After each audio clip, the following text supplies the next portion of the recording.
c'est de la petite politique lorsqu'on fait des petits calculs en violation des lois. Qu'est-ce qu'on essaie de faire en réalité? On est dans un mécanisme de construction d'un parti-État qui veut, après avoir imposé le président,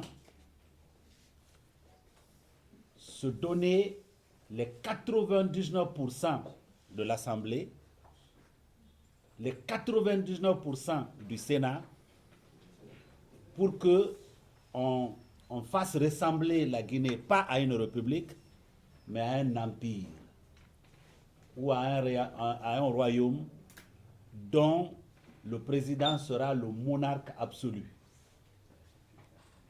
Vous avez vu dernièrement, c'est dans l'actualité, c'est sur vos sites que on lit cela. Malgré tous les pouvoirs royaux donnés au président de la République de Guinée, ce n'est pas encore suffisant. Le droit de légiférer lui est aussi donné par une loi qui vient d'être promulguée.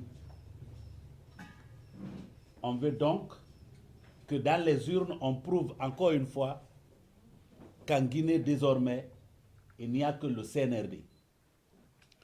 Même si ça a changé de nom pour devenir GMD. Mais pour nous, c'est le CNRD. Qui était venu avec de belles paroles, avec l'affirmation des principes auxquels nous reconnaissons, mais qui a trahi sur toute la ligne. Moi, je suis de Guékédou. En politique, ce n'est pas de l'ethnocentrisme ni du régionalisme. Chacun est d'abord roi chez lui. Pour que, à un niveau national, vous soyez choisi par vos compatriotes, il faut que l'exemple soit pris sur vous, sur les vôtres. Mais qu'est-ce qu'on a fait en fait? On fait en sorte que les candidats que le BL présente à Guékédou, on les recale. Les candidats que le BL présente à Kissidougou, on les recale. Les candidats que le BL présente dans le reste de la région forêt, on les recale. On a validé, c'est vrai, la liste nationale du Bloc libéral. Nos candidats de Kissidougou, la liste est dirigée par une femme.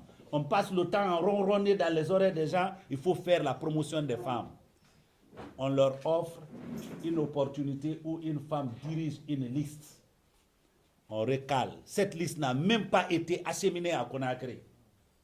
Regardez dans la décision de la DGE. Vous verrez que pour parler de Kissidougou, on dit qu'il n'y a eu que 2 listes obtenues à la plurinominale de Kissidougou et les 2 listes ont été validées. Mais alors, et la liste du BL? C'est qu'on n'a même pas choisi de l'envoyer ici. C'est un état d'esprit.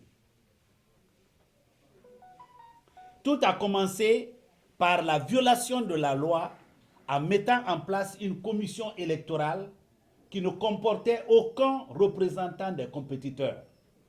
Les élections sont organisées, c'est pour nous, les partis politiques ou les entités indépendantes qui veulent compétir. C'est pour nous que les élections sont organisées. Et le législateur avait bien vu en disant, pour déterminer les cautions, pour déterminer les plafonds de dépenses, il faut que les entités qui compétissent soient présentes. Vous-même, vous savez, la commission qui a fixé ces cautions fantaisistes. Rappelons qu'en 2018, nous avons participé aux élections. Dans les communes rurales, la caution était 3 millions. Cette année, c'est 35 millions. Ça, c'est une augmentation de plus de 1200%. Et l'économie guinéenne a fait une telle croissance, les économistes sont là et vont nous sortir les chiffres. L'économie guinéenne, je crois que depuis l'indépendance, n'a pas encore, c'est si vous additionnez la croissance annuelle, n'a pas encore atteint 1000%. Mais dans l'espace de combien d'années, c'est-à-dire 9 ans, l'économie guinéenne aurait donc connu un bond de plus de 1200%. Ça, c'est ridicule. Les communes urbaines, c'était 8 millions en 2018. Aujourd'hui, c'est 35 000, plus de 200%. Nous l'avons toujours dit, et c'est à travers vos médias, ce n'est pas une compétition de vendeurs de drogue. Nous ne sommes pas des narcos. Nous sommes des leaders politiques. Nous sommes porteurs nous sommes porteurs de valeurs et nous sommes attachés à des principes. C'est pour ça que nous nous battons. Pour que notre pays n'aille pas à la dérive. Autour de nous, nous avons des pays comme le Mali, le Burkina Faso, le Niger, le Nigeria, qui sont confrontés aujourd'hui à ce que les gens commodément appellent aujourd'hui le terrorisme. Ce n'est pas le terrorisme, c'est l'échec de la politique. C'est les choix politiques qui ont conduit à cela. On ne peut pas dire quand même qu'on peut décider à Bamako de la couleur de l'habit que le Touareg au nord va porter. Et vous allez dire, nous sommes l'unité nationale. Non. Il faut qu'on sorte de ça. Donc, si vous constatez, et vous avez déjà un de nos camarades qui a jeté l'éponge, partout où il peut prouver son existence, on recale ces listes. Partout où il n'a pas la chance d'avoir 10%, on prend sa liste. C'est pour dire après, oh non, il n'y a même pas de classe politique. Parce que des opportunistes ont pris d'assaut la République et veulent continuer à nous retarder. Leur stratégie a été bien comprise. Je continue encore à faire un peu, même si j'ai été déçu, quand le général Mamadi Doumbouya s'est présenté candidat. Jusqu'à la dernière minute, j'espérais encore, parce qu'il a regardé dans la caméra, comme je suis en train de le faire pour dire, je ne serai jamais candidat, aucun membre du CNRD ne le sera, aucun membre du gouvernement ne le sera, aucun membre du CNT ne le sera. Mais ça, c'était sans compter avec les petits calculs des gens comme dans ça, au CNT. On va dire, on va lui faire revenir sur ce qu'il a dit, comme ça nous aussi, on va nous ouvrir l'autoroute. On se rappelle de Badra. Il a bloqué le poumon économique de la Guinée, Madina, pour que Mamadi dise qu'il est candidat.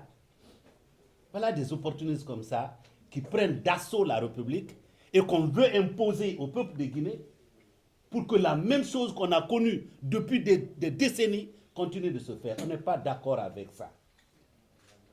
On n'est pas d'accord avec ça. C'est pourquoi nous venons faire cette conférence-là pour alerter clairement. Nous avons des listes pour lesquelles la composition a été faite de façon correcte au regard de la loi. Regardez les listes du CNRD. Les listes du CNRD, il y a même des ministres qui sont sur 2 listes. Les 2 listes ont été validées. Alors qu'on a fait signer à chaque candidat qui ne serait sur aucune autre liste.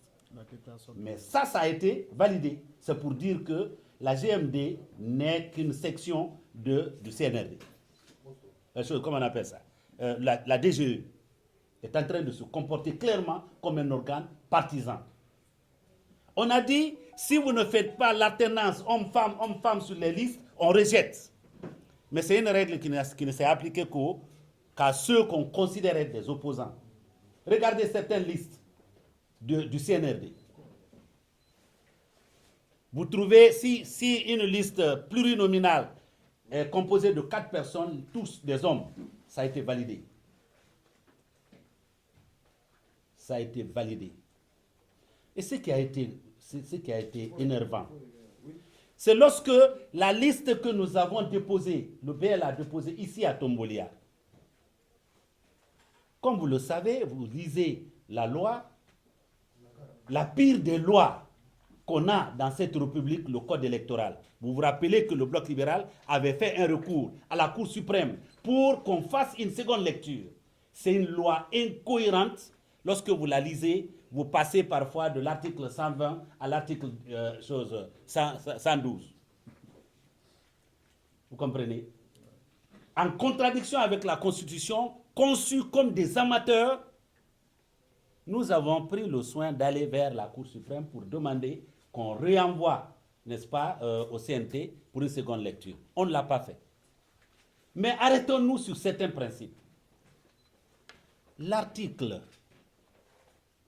277 dit quoi? Que le dernier délai pour déposer les listes de candidature pour les élections législatives, c'est 55 jours.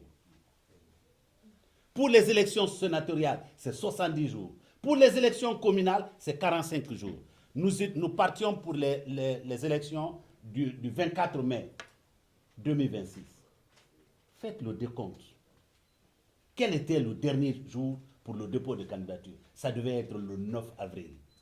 Mais on nous impose le 3. Le 3, notre liste de Tombolia a été effectivement soumise. La liste de Tombolia est effectivement soumise. Mais puisque pour nous, on est légaliste, on sait que devant nous, il y a encore des jours avant le 9, on a choisi de payer la caution le 6. Je me suis déplacé moi-même avec la tête de liste de nos candidats à Tombolia. On est allé à la DGE, on est allé même au Trésor. Là-bas où on imprimait encore les quittances pour le CNRD.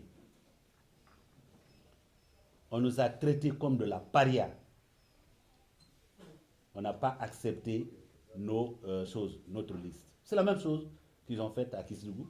Retenez qu'à Kissidougou Centre, on n'a pas de candidat. À Yende Milimou, on n'a pas de candidat. À Koundiadou, on n'a pas de candidat, etc., etc. Dans toutes les circonscriptions de Kissidougou, ils n'ont validé que dans une seule. Et là aussi, c'est simplement pour ne pas se faire dire qu'ils ont fait que c'est la liste du CNRD seul. Parce qu'il n'y avait qu'une seule liste, celui du CNRD. Entendez, CNRD, pour moi, c'est égal à GMD. C'est la seule liste qui était là-bas à Gbangbadou. C'est pourquoi ils ont dit, bon, prenons-le. Au moins, ils vont avoir une liste à Kissidougou. Ça, c'est une insulte. Et nous allons, hier, le mandataire du Bloc libéral va à la cour, au tribunal de Kissidougou. On lui demande, tu es le mandataire? Qu'est-ce qui prouve que tu es le mandataire? Il dit, je suis le premier sur la liste de Kissidougou. On dit, d'accord. Qu'est-ce qui prouve que tu es le premier? Il dit, la liste est avec vous. On dit, c'est rejeté. Ça s'est passé hier. Alors, si on cesse d'être une république, mais qu'on ne nous fatigue pas, qu'on proclame une monarchie, comme ça, si les Guinéens sont d'accord qu'on soit une monarchie absolue, ben on va s'aligner derrière le monarque. Mais si nous sommes une république, les choses doivent être faites selon les règles. C'est ce que nous demandons. Ce n'est pas trop demandé.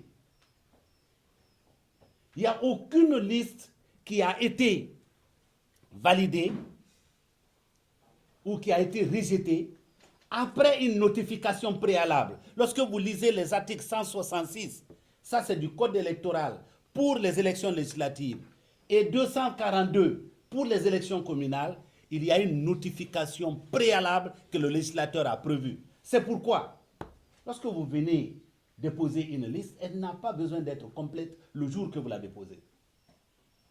Pour les élections législatives, l'organe de gestion des élections a 5 jours pour envoyer une notification demandant au mandataire de compléter telle pièce. Donc le législateur n'a pas prévu qu'on empêche les gens de participer aux élections, mais qu'on aide les gens à faire accepter leur candidature. Ça n'a pas été respecté. Nous avons eu quand même l'espoir, lorsqu'on a été devant la Cour suprême, et vous savez qu'il y a beaucoup de listes nationales qui avaient été rejetées de façon fantaisiste, il y avait beaucoup de listes législatives qui avaient été rejetées de façon fantaisiste, sans notification. Nous saluons le courage des magistrats de la Cour suprême, pour une fois, et qui ont remis dans le jeu plusieurs. Malheureusement, le BL attend encore pour le cas de Kekedou et de Kissidougou pour les législatives. Donc, la loi prévoit que la décision n'est pas seulement à titre transitoire, c'est-à-dire durant cette période transitoire, lisez le code, dans ces dispositions transitoires, ce n'est pas la DGE qui prend seule la décision. La DGE prend la décision en accord avec l'ONASUR. Mais est-ce que vous voyez l'ONASUR? Bon, je ne sais pas où se trouve mon frère Gouressi. En tout cas, il est à Conakry. Vous comprenez? Tout ça, c'est la violation de la loi. Nous disons ceci. Nous avons toute la volonté de participer à ces élections. Mais si les corrections ne sont pas immédiates, si on ne nous convainc pas de la justesse du rejet de nos listes, peut-être dans moins de 48 heures ou dans moins de 24 heures, nous vous appellerons encore pour vous dire on s'en va. Voilà ce que nous sommes en train de dire clairement, parce que nous sommes en Guinée, nous sommes des Guinéens, chacun de nous a son extrait de naissance, né soit à Cancan ou né à chose, comment on appelle ça, à Nyongroya ici. On ne peut pas nous traiter dans notre pays comme si nous étions des étrangers.